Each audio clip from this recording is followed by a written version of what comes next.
आराम से अपने आप को बोला कि भाई देखता हूं मैं अपने अंदर अंदर क्या बोल रहा हूं, थोड़ी देर के लिए बोलना बंद। उसके लिए एक सही तरह का एनवायरनमेंट चाहिए, एक ऐसा माहौल होना चाहिए जहां पे चारों तरफ से गालियां ना पड़ रही हो, घर में बैठे हो और सुनने को मिल रहा है अबे तेरे बस का कुछ है ही नहीं, देख वो शर्मा जी का लड़का, उसको कहते हैं।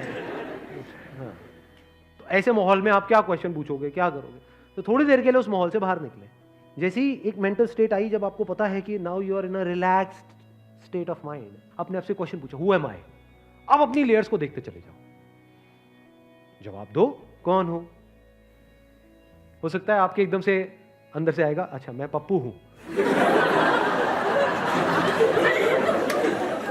तो एक क्वेश्चन मार्क लगाओ, तो पप्पू तो पूरी दुनिया आपको समझती है, क्या आप एक्चुअल में पप्पू हो? या पिंकी हूं, मैं पिंकी हूं, इसीलिए मेरे से कोई पूछता है मेरा फेवरेट कलर क्या है, पिंक है, क्योंकि मैं पिंकी हूं। तो क्वेश्चन मार्क लगाओ, आपका नाम पिंकी से हटा करके टिंकी भी रख दिया जाए तो प्रॉब्लम क्या है? कोई प्रॉब्लम नहीं है। तो इसका मतलब पिंकी नहीं हो। तो इस इंक्वायरी से क्या हो रहा है आप देख रहे हो?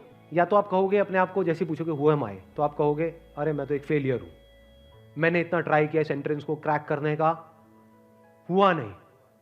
तो अब आपको सवाल पूछना है कि ये एंट्रेंस क्या है? क्या मैं फेलियर हूं, या ये सिस्टम जिसने बनाया कि लाखों लोग उस एंट्रेंस को क्रैक करने के लिए धक्के खा रहे हैं, जिसमें से कुछ लोगों का होता है, ये सिस्टम फेल हुआ है या मैं फेल हुआ हूं? सिस्टम ही बेकार है। कोई बंदा पैदा हुआ है मान लो आर्टिस्ट बनने के लिए, उसको भगा रहे हैं गधों की रेस में, तोतों की रेस में, सारे तोते घूम रहे हैं आसपास में, वो तोता अच्छा है, वो इंटेलिजेंट है, ये डफर है। अबे जो ये बातें कर रहे हैं वो डफर है, क्योंकि देखने के लिए एक समझ चाहिए कि किसके अंदर क्या है। हर एक के अंदर कुछ ना कुछ है, वो हमारे अंदर समझ नहीं है। सबको एक जैसा एक सिस्टम बना दिया है, तो ये सिस्टम फेल हो रहा है। तो what if I reject this system all together? Intelligence है ये।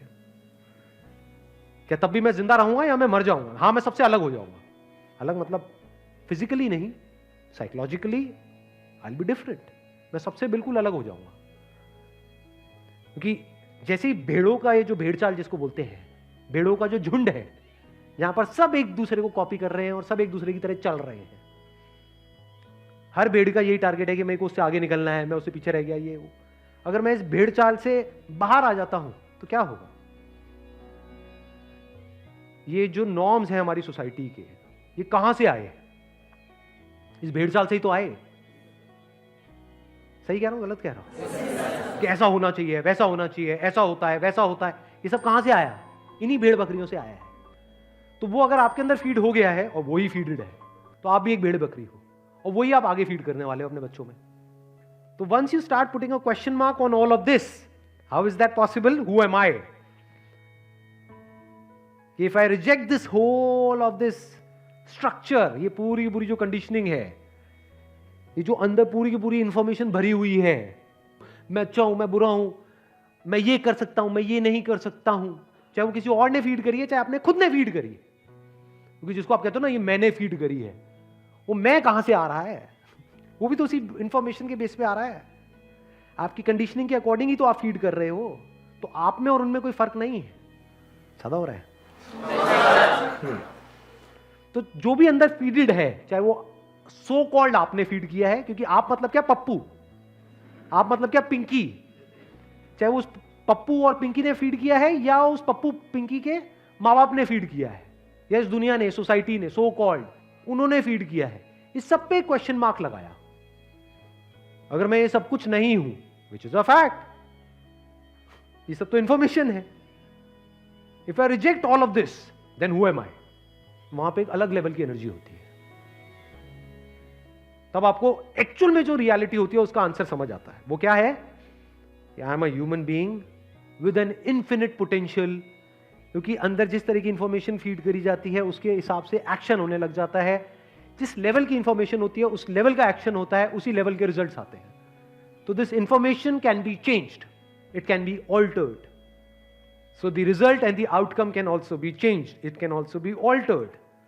क्या किया जा सकता है? यहां पे क्या पॉसिबिलिटी है? एक ह्यूमन बीइंग की क्या पॉसिबिलिटी है? इन्फिनिट है। ये रियलिटी है या मेरी कुछ इमेजिनेशन है? रियलिटी है। और ये भी लास्ट लेयर नहीं है, अभी मैं उसी लेयर तक गया हूं जहां तक कि आप सब रिलेट कर सको। इसके आगे की भी एक लेयर है जहां पर कोई डिवीजन नहीं है, कोई सेपरेशन नहीं है, जहां पर एक्चुअल में मेरी कोई बाउंड्रीज नहीं है। क्योंकि अभी आपका जो क्वेश्चन था वो क्वेश्चन ये था, मैं उसी लेवल की बात कर रहा हूं, उसके आगे का कोई क्वेश्चन है नहीं, तो मैं उस लेवल की बात ही नहीं कर रहा हूं। वो क्वेश्चन क्या था कि कैसे हमारी कॉन्शियसनेस यहां से फ्री हो और उसको हम कैसे यूज करें अपने डिजायर्स को पूरा करने के लिए, जो हम चाहते हैं उसको अचीव करने के लिए। तो मैं बस अभी उसी लेवल की बात कर रहा हूं। उसके आगे का लेवल क्या है कि जो भी डिजायर्स हैं कुछ भी नहीं है, चिंदी है। कितना सोच सकते हो कि हाँ ये पूरा प्लैनेट है, I am the king of this whole planet, इससे ऊपर सोच सकते हो क्या? यहां तक भी कौन सोचेगा? मैं कह रहा हूं वो भी हो गया तो कुछ भी नहीं है इस यूनिवर्स के आगे। जो आप एक्चुअल में हो उसके आगे वो कुछ भी नहीं है। अब एक्चुअल में क्या हो वहां तक कैसे पहुंचोगे? थ्रू दिस सेल्फ इंक्वायरी, जो लिखा हुआ है डिस्कवर योरसेल्फ। वो एम आई तो हो सकता है करते करते इंक्वायरी करते करते पहले एक लेवल तक पहुंचे। अभी आप कहां तक पहुंचे कि I am a human being with an infinite potential. इससे क्या होगा? जो भी चाहते हो, जो भी आपकी जरूरतें हैं, जो भी कुछ है, जो भी आपके छोटे मोटे डिजायर्स हैं, वो सब पूरे हो जाएंगे। बट इसके आगे की स्टेज क्या है? रियलिटी आपको नजर आने लग जाती है। और रियलिटी क्या है कि आप सिर्फ यहां पर नहीं हो, आप हर जगह हो। इस पूरे यूनिवर्स में ऐसी कोई जगह नहीं है जहां पर आप नहीं हो। अभी आपको क्या लगता है? I M this tiny little creature in this infinite universe. जबकि सच क्या है? This tiny little universe is in you. You are the infinite.